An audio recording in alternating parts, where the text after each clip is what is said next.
بہرحال ان سے توقع یہ تھی کہ ہر موقع ہر حال میں رسول والی حیثیت کو بالاتر رکھنا ہے، پرائیورٹی دینی ہے. اور نہ صرف ازواج سے یہ توقع تھی بلکہ تمام صحابہ سے بھی یہی توقع تھی کہ وہ نبی اکرم صلی اللہ علیہ وسلم کی رسول والی حیثیت کو ہر رشتے پر فوقیت دیں گے. آپ ابو بکر کے اور عمر کے داماد تھے، اور داماد اپنے بیٹے کی طرح ہوتا ہے، اور دامادوں سے تو بہت فری ہو کر بات کر لی جاتی ہے، نام لیا جاتا ہے. لیکن ہم کبھی نہیں پڑھتے کہ ابو بکر آئے ہوں اور انہوں نے کہا ہو کہ محمد، نہیں، نام نہیں لیتے تھے یا رسول اللہ. عمر آپ کے سسر تھے، عمر جو تھے رضی اللہ عنہ نبی اکرم صلی اللہ علیہ وسلم کے سسر تھے، اور اس طرح بیٹھتے تھے نبی اکرم صلی اللہ علیہ وسلم کی خدمت میں کہ آواز تک ان کی بلند نہ ہوتی تھی. حالانکہ اتنی اونچی آواز تھی حضرت عمر کی، لیکن آپ کی مجلس میں ہوتے تھے، نبی اکرم صلی اللہ علیہ وسلم کے سامنے ہوتے تھے، اتنا آہستہ بولتے تھے کہ ان سے بار بار پوچھنا پڑتا تھا کہ آپ کیا کہہ رہے ہیں. تو وہ سسر بن کے نہیں آتے تھے، امتی بن کے. ہر حال میں امتی بن کے رہنا ہے، اپنے ذاتی رشتوں کو تم کو فوقیت نہیں دینی. تو چونکہ ازواج سے بس یہ اتنی سی بات ہو گئی تھی، لہٰذا اللہ تعالیٰ نے ان کی اصلاح کر دی، اس پر بھی اصلاح ہو گئی. فرمایا ان تتوبا الی اللہ فقد زغت قلوبکما، اگر تم دونوں اللہ سے توبہ کرتی ہو تو یہ تمہارے لیے بہتر ہے، اور تحقیق تمہارے دل تو مائل ہو ہی چکے ہیں، تمہارے دل تو مائل ہو گئے ہیں. اب ان دو ازواج سے حفصہ اور عائشہ، جن کا نام روایات میں آتا ہے، ان سے کہا گیا کہ تم اب اللہ کی طرف پلٹو، تم توبہ کرو، اور تمہارے دلوں کے اندر تو نرمی آ ہی چکی ہے، تمہیں خیال تو آ ہی گیا ہے کہ ہاں ہم کو یہ کام کرنا چاہیے. اب ہوا کیا کہ جب اس طرح سے راز بتا دیا نبی اکرم صلی اللہ علیہ وسلم کا دوسری کو، اور پھر دیکھا کہ نبی اکرم صلی اللہ علیہ وسلم ذرا سے کھچے کھچے لگ رہے ہیں، تو اس اعتماد کی بنا پر کہ جو ان کو شوہر کی محبت پر تھا، وہ جو ازواج تھیں وہ خود بھی ذرا سی اور کھچ گئیں. اب یہ بعض دفعہ انسانی رویہ ہوتا ہے کہ کسی سے شدید محبت ہوتی ہے، لیکن کبھی خفگی ہو تو دل چاہتا ہے کہ وہ آپ کو منائے، وہ پہل کرے، اور دل میں دوسری طرف بے قراری بھی ہوتی ہے کہ ذرا سا بھی کوئی انڈیکیشن ملے، کوئی ذرا سا بھی اشارہ ملے تو فوراً خفگی کا پردہ اٹھا دیں. تو یہ جو زوجہ تھیں ان کو احساس تھا کہ ہاں غلطی مجھ سے ہوئی ہے، لیکن چونکہ ہمیشہ ان کو ناز اٹھوانے کی عادت تھی، تو اس موقع پر بھی ان کے لیے جھکنا مشکل تھا کہ وہ خود آگے بڑھ کر کہہ دیں کہ ہاں مجھ سے غلطی ہو گئی، مجھ کو یہ راز کسی کو بتانا نہیں چاہیے تھا. اور جو اعلیٰ گھرانے کی خواتین ہوتی ہیں ان میں ویسے بھی خودداری کا احساس تھوڑا زیادہ ہوتا ہے، اور یہ تھیں بھی کون، آفٹر آل عمر کی بیٹی تھیں رضی اللہ عنہ.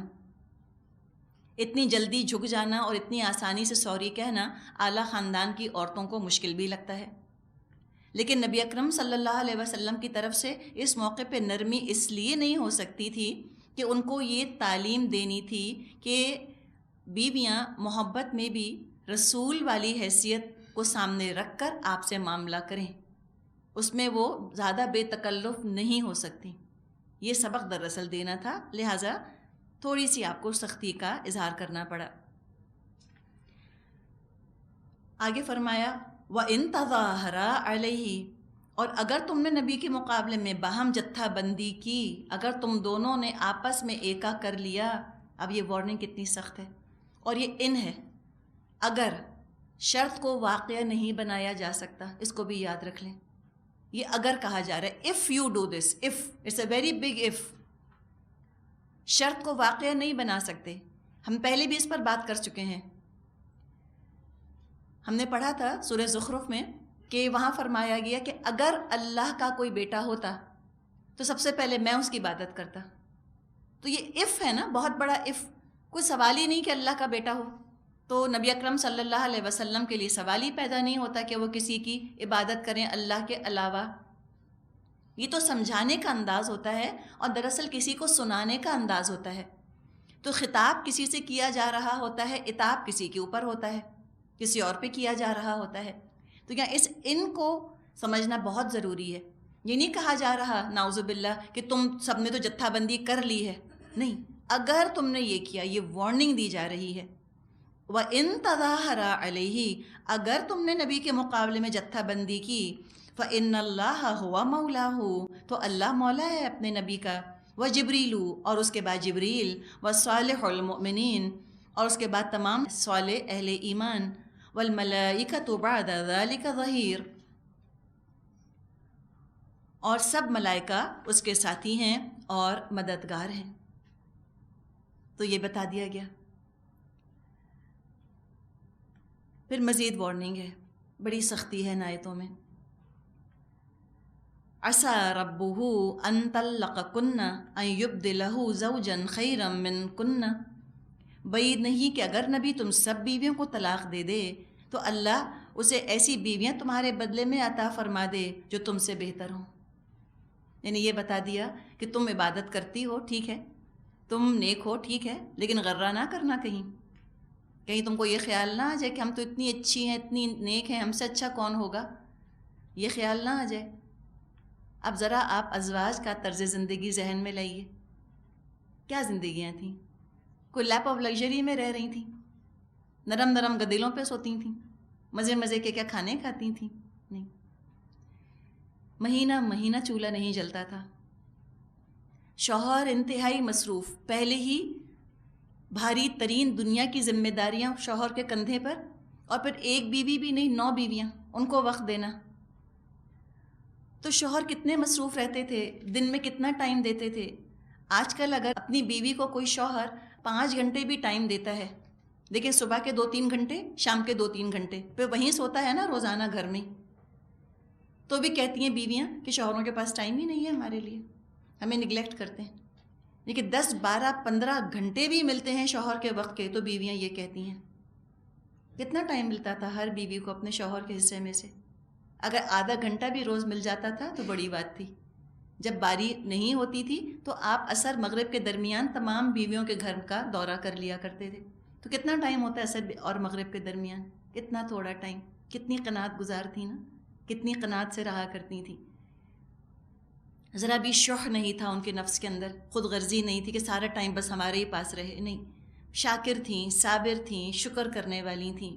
شوہر اتنا مصروف رہتا تھا، خود بھی انتہائی عبادت گزار، انتہائی نیک، بڑے سخت حالات میں صبر شکر سے گزارا کر رہی تھیں. چھوٹے چھوٹے گھر تھے، مہینہ مہینہ کھانا نہ ہوتا تھا، کوئی ڈھیروں کپڑے نہ تھے، اتنا سادہ رہتی تھیں. انتہائی سخت حالات میں گزارا کیا، اپنے شوہر کا ساتھ دیا، ہر طرح سپورٹ کیا، اپنے حقوق کم سے کم کر لیے، کبھی پریشان نہ کیا میاں کو. ذرا اپنی ماں کو تصور میں لائیے. یہ ام المومنین کی بات کی جا رہی ہے نا، امہات المومنین کی بات کی جا رہی ہے.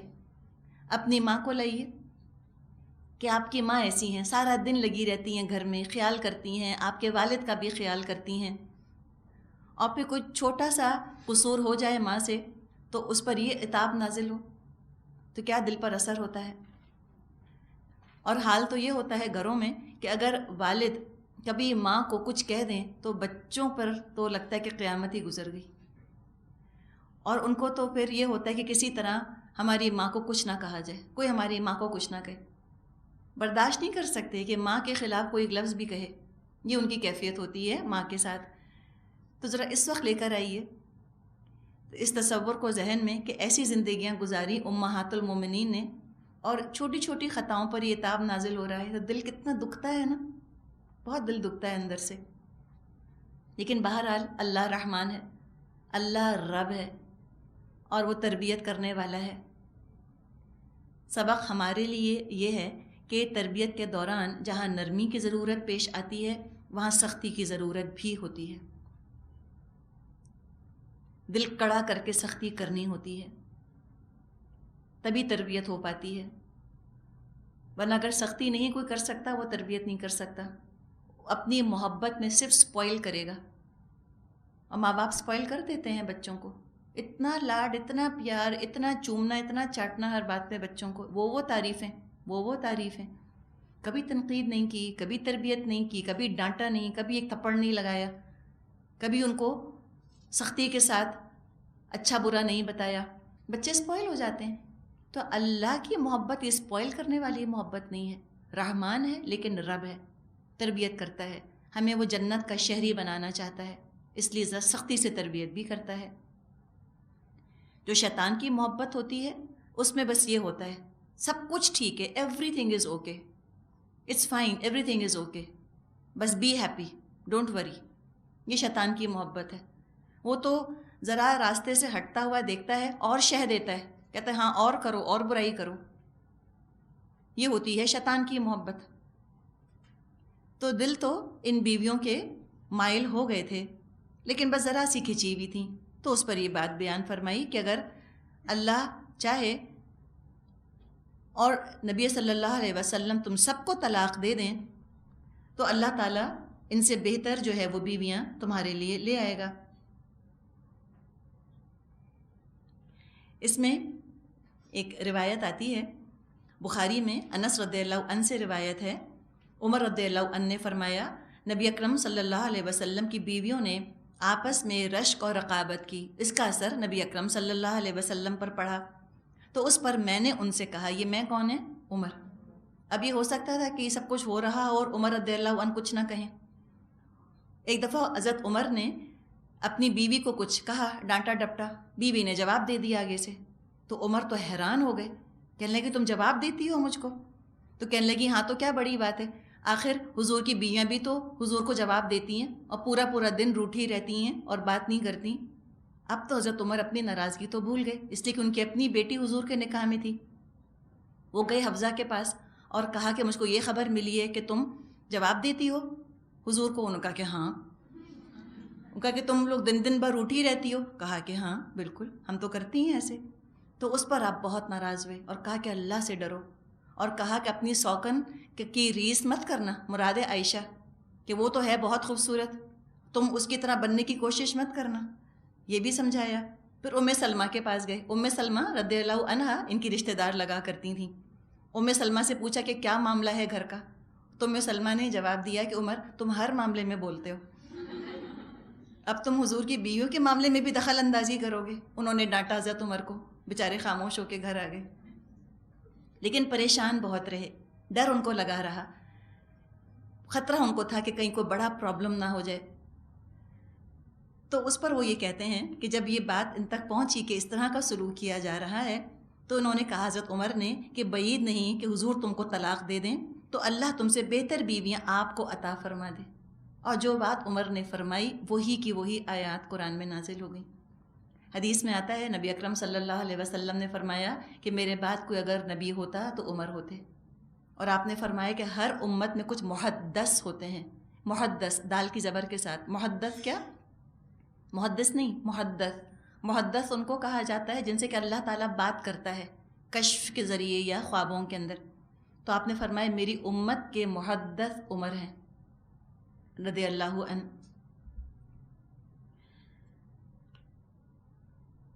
تو جب یہ بات کہی حضرت عمر نے تو بالکل وہی چیز یہاں قرآن میں آ گئی۔ تو فرمایا عسیٰ ربہ ان طلقکن ان یبدلہ ازواجا خیرا منکن، اور وہ کیسی ہوں گی؟ مسلمات، سچی مسلمان، مؤمنات، با ایمان، قانتات، اطاعت گزار، تائبات، توبہ کرنے والیاں، عابدات، عبادت کرنے والیاں، سائحات، روزہ رکھنے والیاں، ثیبات، خواہ شوہر دیدہ ہوں، و ابکارا، یا کنواریاں۔ اتنی خوبیاں بیان کی گئیں، اور یہ خوبیاں کس کی ہیں؟ بہترین بیوی کی۔ آج آپ اپنے بیٹے کے لیے لڑکی ڈھونڈنے جا رہی ہیں، اور آپ کہیں اپنے بیٹے سے کہ میں مسلمات، مومنات، قانتات، تائبات، عابدات، سائحات لانے والی ہوں، تو آپ کا بیٹا کیا کہے گا؟ اماں بیوی لا رہی ہو یا ملانی؟ ہاں ملانی کہیں گے نا۔ آپ سے رکھیں نا، ان کے ہاں کیا کرائٹیریا ہوگا؟ ٹال، فیئر، سلم، بال ایسے، آنکھیں یوں نیلی پیلی ہری اس کی آنکھیں ہوں، ایسی ہو اور ایسی ہو، تو وہاں رکھیں خوبیاں، یہ ڈگری ہو یہ ڈگری ہو، تو اس میں قصور کس کا ہوا؟ قصور تو ہمارا ہے نا۔ بہت خوبصورت اگر ہیرا جڑنا ہے انگوٹھی کے اندر تو انگوٹھی کا فریم بھی بڑا مضبوط ہونا چاہیے، تب وہ ہیرا اٹھا سکے گا۔ اگر فریم ڈھیلا ڈھالا کمزور ہے، بالکل بیکار ہے، خراب مٹیریل کا ہے، ملاوٹ والا ہے، تو ہیرا کو وہ نہیں اٹھا سکے گا، ہیرا گر جائے گا اس کے اندر سے۔ تو مسئلہ یہ ہے کہ جب بیٹا خود اس قابل نہیں ہے، بیٹے کو اس قابل بنایا نہیں یا بنانے کی کوشش کی وہ بنا نہیں، تو وہ کہاں اس ہیرے کو اٹھائے گا؟ وہ کہاں ایسی لڑکی برداشت کرے گا جو پردہ کرتی ہو، شریعت کی پابند ہو، اللہ سے ڈرنے والی ہو، نیک ہو، متقی ہو؟ اس کو نہیں پسند۔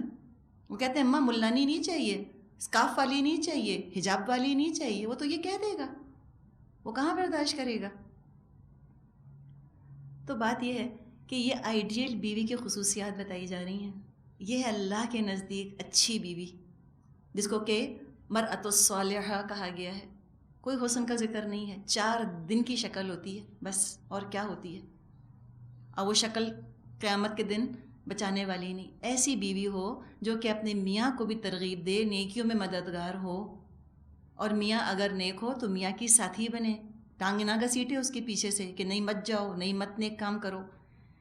اور بیوی کا آنا وہ تو آئندہ نسلوں کی ہلاکت بربادی ہے یا آئندہ نسلوں کا سنور جانا ہے۔ تو کوشش ہی کرنی چاہیے کہ انسان نیک لڑکی دیکھ کر لے، اور پلیز اس کو کسی اپنی بہو کو لا کر پھر تربیت کی ذمہ داری مت لیجیے کہ چلو لے تو آتے ہیں جیسی کیسی ہم ٹھیک کر لیں گے۔ اب جانور کا بچہ نہیں لا رہے کہ آپ اس کی تربیت کر دیں گے، ایک پلا پلایا انسان آپ لے کر آ رہے ہوتے ہیں، وہ اپنے گھر کے ماحول سے نکل کر آ رہی ہوتی ہے، اپنی شخصیت اس کی بنی ہوئی ہوتی ہے، اس کو ڈی کنسٹرکٹ کر کے آپ ریکنسٹرکٹ نہیں کر سکتی، مشین تھوڑی ہے۔ تو اس کے پرزے آپ نے جدا جدا کیے اور سب کو چمکایا، پھر دوبارہ مشین جوڑ دی تو وہ چل پڑی۔ ہم یہ سمجھتے ہیں انسانوں کو، ہم انڈر ایسٹیمیٹ کرتے ہیں انسانوں کو، ہم ان کے بیک گراؤنڈ کو انڈر ایسٹیمیٹ کرتے ہیں۔ بہت زبردست ایک اثر لے کر آ رہی ہوتی ہے لڑکی، انڈیویجول شخصیت لے کر آ رہی ہوتی ہے۔ اور حقیقت یہ ہے، زیادہ تر ہوتا یہ ہے کہ ماں کی بات سن لیتے ہیں، ساس کی بات میں ضد ہو جاتی ہے۔ تو یہ اتنی آپ جو ہیں وہ نائیو نہ بنیں، ایسی معصوم نہ بنیں کہ اچھا ہم کیسی کے بھی لے آتے ہیں ہم اس کو ٹھیک کر لیں گے محبت سے۔ یہ خوش فہمی ہے ہماری۔ اگر نیک ہوگی تو محبت کی قدر کرے گی، اور اگر وہ نیک نہیں ہوگی تو آپ کی محبت کو وہ آپ کی کمزوری سمجھے گی کہ یہ مجبور ہے میرے آگے۔ ہر ایک محبت نہیں سنبھال سکتا، یہ بھی یاد رکھیں۔ میری نانی تھیں، وہ یہ کہا کرتی تھیں کہ ہلکٹ کو حوالداری مل گئی ہے۔ ہلکے جو لوگ ہوتے ہیں ان سے اگر بہت محبت آپ کریں وہ اترا جاتے ہیں اپنے اوپر، سمجھتے ہیں ہم ہیں ہی بڑے اسپیشل، ہم تو ہیں ہی اس قابل، مجھ جیسی کہاں ملتی، ان کو یہ انداز ہو جاتا ہے۔ اور جو خاندانی ہوتی ہیں وہ جھکتی ہیں اور جھکتی ہیں، کہتی ہیں اچھا مجھ سے محبت کی تو یہ لوگ بہت اچھے ہوں گے۔ تو لہٰذا یہ خوبیاں دیکھ کر انسان کو کوشش کرنی چاہیے کہ ہم داماد یا بہو ڈھونڈیں، اور جو ان میرڈ لڑکیاں ہیں وہ اپنے شوہر میں یہ خصوصیات دیکھیں، اور جو ان میرڈ لڑکے ہیں وہ بیوی کے اندر یہ خصوصیات دیکھیں۔ اور ہم نے خود بخود ایک چیز فرض کر لی ہے کہ مسلمات مومنات قانتات تائبات عابدات سائحات ہوں گی تو بیوقوف ضرور ہوں گی، اور بدصورت تو ضروری ہوں گی۔ خوبصورتی کے ساتھ یہ سب کچھ نہیں ہو سکتا، یہ بھی ہماری غلط فہمی ہے۔ اللہ کی دین میں، اللہ کی خلاقی میں کچھ کمی نہیں کہ اللہ ظاہر اور باطن دونوں کا حسن دے دے، اور حسن تو نظروں میں ہوتا ہے نا، beauty lies in the eyes of the beholder, جو نظروں کو اچھی لگ گئی بس کافی ہے۔ تو اپنی طرف سے بہرحال قسمت تو اپنی جگہ ہے، اپنی طرف سے اگر کسی کے پاس چوائس ہے، اگر آپ خود تلاش کرنے جا رہی ہیں، ان خوبیوں کو ضرور دیکھیے، یہ سب سے اہم ہے، اس لیے کہ اللہ نے یہ معیار دیا ہے۔ اچھی بیوی کی خوبیاں اللہ نے یہاں گنوائی ہیں، یہ ہوں گی، وہ اچھی بیوی بھی بنے گی، اچھی بہو بھی بنے گی، اچھی ماں بھی بنے گی کل انشاءاللہ تعالی۔ اور اگر یہ خوبیاں نہیں ہیں تو اس کا حسن تو بہرحال زوال پذیر ہونا ہے۔ کب تک خوبصورت رہے گی، کب تک پیاری لگے گی؟ اس کے خاندان کا کیا کر لیں گے ہم؟ ہوتی رہے کسی منسٹر کی بھی بیٹی تو آپ کو کیا فائدہ؟ اور ظاہری حسن تو زوال کے ساتھ چلتا ہے نا، زوال کی طرف جاتا ہے۔ یہ خوبیاں وقت گزرنے کے ساتھ ساتھ عروج کی طرف جاتی ہیں، کردار کی خوبیاں مزید نکھرتی ہیں، باطنی حسن مزید روشن ہوتا ہے وقت کے ساتھ، ظاہری حسن بہرحال ختم ہو جانے والا ہے، کم ہو جانے والا ہے۔ تو آپ دیکھیں کتنی پیاری بات ہے، تعلق کتنا خوبصورت ہے اگلی آیت سے اس آیت کا۔ یہاں بیویوں کی بات کی، ایسی بیوی ہوگی تو تمہاری نسل بچے گی جہنم سے، اور تم بھی بچ سکو گے انشاءاللہ۔ کیا پتہ تمہاری اچھی بیوی آ جائے وہ تم کو ہاتھ پکڑ کر نیکیوں پر چلا دے، اور بری بیوی آ جائے اچھے خاصے نیک کو بگاڑ دے، اچھے خاصے انسان کا ستیہ ناش مار دے، اور بچوں کو بالکل دین سے بے بہرا اٹھائے۔ تو بالکل منطقی ربط ہے آیت نمبر 5 آیت نمبر 6 میں۔ فرمایا یا ایھا الذین آمنو، اے لوگو جو ایمان لائے ہو، قو، تم بچاؤ انفسکم، اپنے آپ کو، واہلیکم، اور اپنے گھر والوں کو، نارن، آگ سے۔ کتنا اللہ مہربان ہے نا، اللہ ہماری غلط فہمی دور کر رہا ہے کہ تم بھی بائی ایسوسیشن کہیں جنت کے حقدار مت سمجھنا اپنے آپ کو، کہ ایمان سے ہم نے ایک تعلق قائم کر لیا بس ہم تو بخشے بخشائے، یہ مت سمجھنا۔ صرف اظہار کر کے، صرف کسی سے تعلق قائم کر کے، کسی سے نسبت قائم کر کے، ایسوسیشن کر کے کوئی جنت میں نہیں جاتا۔ عمل کرو، اب تم ایمان لے آئے ہو، اب تم بچاؤ اپنے آپ کو اور اپنے گھر والوں کو آگ سے۔ اور کیسی ہے وہ آگ؟ وقودها الناس والحجارہ، اس کا ایندھن بنیں گے انسان اور پتھر۔ وہ تمہارے لاڈلے پیارے بچے، وہ پھینک دیے جائیں گے، تم نے تو بہت ان کے جسموں کو سجایا تھا اور پروٹیکٹ کیا تھا۔ ہم تو پانی سے نہلاتے ہیں اپنے بچوں کو، تو پہلے مائیں کتنی دفعہ ٹیسٹ کرتی ہیں پانی کہ زیادہ گرم تو نہیں، زیادہ ٹھنڈا تو نہیں۔ ان کو جب پھینکا جائے گا آگ میں تمہارے لاڈوں کی وجہ سے، تو پھر کیا تمہارے دلوں پہ گزرے گی؟ کیا گزرے گی؟ کچھ بھی نہیں گزرے گی۔ ماں کہے گی اللہ پھینک دے اس کو، مجھے بچا لے۔ تو بچاؤ، ابھی بچاؤ۔ ایسا مت لاڈ کرنا شیطانی لاڈ کہ ان کو بدتمیز اور باغی اور اللہ کا نافرمان بنا کر اٹھا دو۔ بچاؤ ان کو آگ سے، تربیت کرو، سختی کرنی پڑے تو کرو، مت ڈرو بچوں سے۔ نہ اتنی سختی کرنی ہے کہ وہ سختی کی وجہ سے باغی ہو جائیں، نہ اتنی نرمی کرنی ہے کہ نرمی کی وجہ سے باغی ہو جائیں۔ اس کے لیے اللہ کس سے سجدے میں دعا کے سوا ہم کیا کر سکتے ہیں؟ اور آج کا کوئی جو چیلنج ہے وہ یہ نہیں کہ بچوں کو دین پر چلا دیا جائے ڈنڈے مار مار کے، یہ مشکل نہیں، یہ آپ کر سکتی ہیں۔ آپ بے حد سختی کیجئے، آپ کے سامنے پرفیکٹ مسلمان بنے رہیں گے، اور آپ کے پیچھے کیا شخصیت ان کی نکلے گی کہ آپ کو یقین نہیں آئے گا کہ یہ میرا ہی بچہ ہے۔ آج کا چیلنج یہ ہے کہ بچوں کو دین پر چلایا جائے وداؤٹ ریزنٹمنٹ، غصے کے بغیر، جھنجھلاہٹ کے بغیر، امبیرسمنٹ کے بغیر، ان کو پراؤڈ مسلمز بنانا۔ یہ ہے آج کا چیلنج، بہت بڑا چیلنج ہے، معمولی نہیں۔ جتنی محنت کریں کم ہے اس کے لیے۔ خود تربیت کریں، کسی اور سے تربیت کروائیں، جیسے ہم خود بھی تو پڑھاتے ہیں، پھر اسکول بھی تو بھیجتے ہیں۔ تو آج کل اللہ تعالیٰ نے انتظام کر دیا ہے، جگہ جگہ انسٹیٹیوشنز ہمیں نظر آتے ہیں، ویکینڈ سکولز ہیں، وہاں اسلامک ٹریننگ کی جاتی ہے بچوں کی، تو بھیجیں، کچھ بھی کریں، سمجھائیں، پڑھائیں، وقت لگائیں، پیسہ خرچ کریں، ایفرٹ لگائیں، محنت کریں، بچائیں اپنے آپ کو اور اپنے گھر والوں کو آگ سے۔ وقودها الناس والحجارہ، اس آگ کا تو ایندھن ہے انسان اور پتھر، اور وہ آگ بھی کیسی؟ دنیا والی نہیں۔ جہنم کی آگ دنیا کی آگ کے مقابلے میں 69 درجے زیادہ سخت ہے، 69 ٹائمز۔ روایات میں آتا ہے کہ جہنمی کو اگر دنیا کی آگ میں ڈال دیا جائے، اس کو نیند آ جائے، اتنی ہلکی لگے۔ 1000 سال اللہ نے دہکایا جہنم کو تو وہ سرخ ہو گئی، پھر 1000 سال دہکایا تو وہ سفید ہو گئی، پھر 1000 سال دہکایا تو وہ سیاہ ہے بالکل۔ تو بچاؤ اس آگ سے، معمولی نہیں ہے۔ کبھی ذرا اتنی سی انگلی تو کوئی آپ سے کہے کہ اپنے بچے کی اتنی سی انگلی جلا دو، جلائیں گی آپ؟ بچہ جا رہا ہے آگ کی طرف، آپ کہیں ہاں میں نے بتا دیا کہ آگ بہت گرم ہے، ابھی نہیں مانتا تو میں کیا کروں؟ ایسی بے حس ماں کبھی دیکھی ہے ہم نے؟ تو دنیا کی آگ کے ساتھ تو یہ معاملہ ہے، اور آخرت کی آگ کی طرف بکٹوٹ دوڑ رہے ہیں بچے، اور ماں کہتی ہے میں کیا کروں، میں تو مجبور ہوں۔ کوشش تو کرے، پھر مجبور ہو جائے تو کوئی بات نہیں، نوح علیہ السلام کی طرح کوئی بات نہیں، کوشش تو کرے نا، کھپائے تو صحیح اپنے آپ کو۔ تو فرمایا وہ آگ بہت خوفناک ہے، اس کا ایندھن ہوں گے انسان اور پتھر۔ علیہا ملائکۃ غلاظ شداد، اس پر تو فرشتے ہیں تند خو، سخت مزاج، ان کو نہیں ترس آئے گا ان کی آہوں کے اوپر، ان کی چیخوں کے اوپر۔ وہ درد سے جب چیخیں گے تو فرشتوں کو رحم نہیں آئے گا، وہ گود میں نہیں اٹھائیں گے جا کر۔ تمہیں تو اتنا پیار آتا ہے اپنے بچوں پہ، فجر کے لیے نہیں اٹھاتے، کہ ہائے کیا ہوگا بیچارے کیسے اٹھیں گے، اتنی دیر تک تو سوئے ہیں، ایگزامس کے لیے پڑھتے رہے ہیں، اب کیسے اٹھا دوں، چلو قضا پڑھ لیں گے، عمر ہی کیا ہے ابھی. یا جس طرح صرف نظر کر لیا جاتا ہے بیٹوں کی حرکتوں سے، خاص طور پہ بیٹوں کے ساتھ ہم یہ معاملہ کرتے ہیں کہ ہاں ٹھیک ہے ابھی تو کریں گے نا شرارتیں.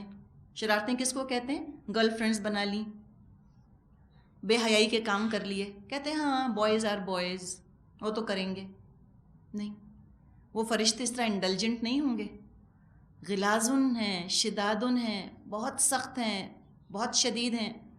ہو سکتا ہے کہ ہمیں اپنی بیٹی اتنی پیاری ہو، ہم کہیں ہے حجاب کرے گی تو کتنا کمپلیکس ہو جائے گا، کیسی سوشل آؤٹ کاسٹ ہو جائے گی، اس کی فرینڈز ہنسیں گی اس کے اوپر، چلو رہنے دو، اللہ غفور و رحیم ہے. تو یہ ہمارا لاڈ، اپنے لاڈ کی وجہ سے اپنی بیٹی کو ہم ایسے فرشتوں کے حوالے کر رہے ہیں کہ وہ سیدھا اٹھا کے پھینک دیں گے آگ کے اندر، اور وہ چیختی پکارتی رہے وہاں پر، ان کو نہیں ترس آئے گا، وہ نہیں کہیں گے کہ ہے بیچاری. نہیں، غلاظن شدادن، سخت ہیں، بالکل تند خو، لا یعصون اللہ ما امرہم، اللہ کے حکم کی نافرمانی نہیں کرتے جب وہ اللہ کوئی ان کو حکم دے دے. انسانوں کی طرح نہیں ہیں کہ انسانوں سے اتنی محبت کریں کہ اللہ کی نافرمانی پر آمادہ ہو جائیں. فرشتے ایسے نہیں ہوں گے. وہ وَيَفْعَلُونَ مَا يُؤْمَرُونَ، وہ تو وہی کرتے ہیں جس کا حکم ان کو دے دیا جاتا ہے. انتہائی تاکید ہے، انتہائی تاکید ہے اس کے اندر کہ تم جاگو، تم الرٹ ہو، تم سوچو کتنا بڑا خطرہ ہے آگے جس سے بچنے کو کہا جا رہا ہے. اگر کلمہ طیبہ زبان سے ادا کر دینا کافی ہوتا تو یہاں آگ سے بچنے کی تاکید نہ کی جاتی.